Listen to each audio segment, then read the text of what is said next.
Sembolik olarak FETÖ okullarında artık öğrencilerin oraya gitmemesi için ve onların eğitim değil de amaçlarının farklı bir şey olduğunu insanlara, tüm dünyaya öyle bir mesaj vermek için onu yapmıştık. O dönemde bazı sürtüşmeler oluyordu aramızda, bazı tartışmalar diyeyim. Çünkü benim karakterim gereği bir şeyi hemen sorgulamadan kabul eden bir karakterim yok. Bu sadece bana bağlı olan bir şey değil. Balkan insanının böyle bir karakteri var. Biraz bir asi bir yapımız var bizim. Balkan insanının. Zaten o sebepten dolayı Balkanlarda çok başarılı olduklarını düşünmüyorum. Yani nüfuz etme açısından. Onlar bunu kabul eden bir yapıları yok. Daha çok onlar ne derlerse o. Sen her şeyi kabul edeceksin, sormayacaksın. Abilerine bir şey sormak ayıp. Amir sen mesela 5 tane abone yapacaksın bu ay.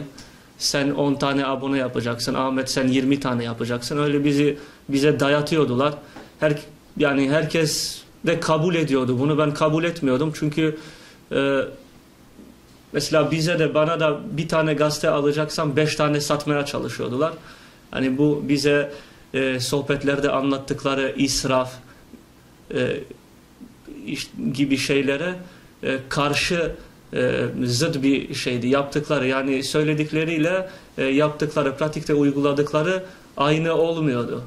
Ve bu sebepten dolayı ben biraz soğumuştum o dönemler kendilerine. Çünkü burada gerçekten bir israf vardı.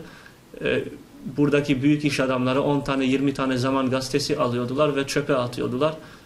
Parasını israf ediyordular, kağıdı israf ediyordular. Bizim İslam anlayışımızda böyle bir şey yok.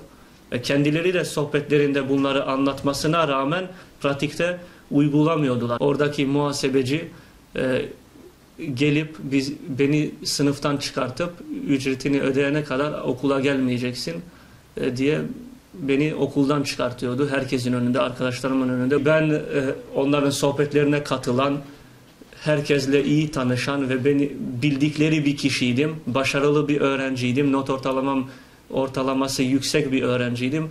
Buna rağmen taksit gecikti diye beni derslerden mahrum bırakıyordular. Hani bunun hizmetle, İslam anlayışıyla, kardeşlikle anlattıkları, kardeşlikle, Müslüman kardeşliğiyle nasıl bir bağlantısı olabilir? Gerçekten ben mantığım almıyor. Bunun olsa Yahudi kafasıyla bir bağlantısı olabilir. Çünkü her şey para üzerinden gidiyor.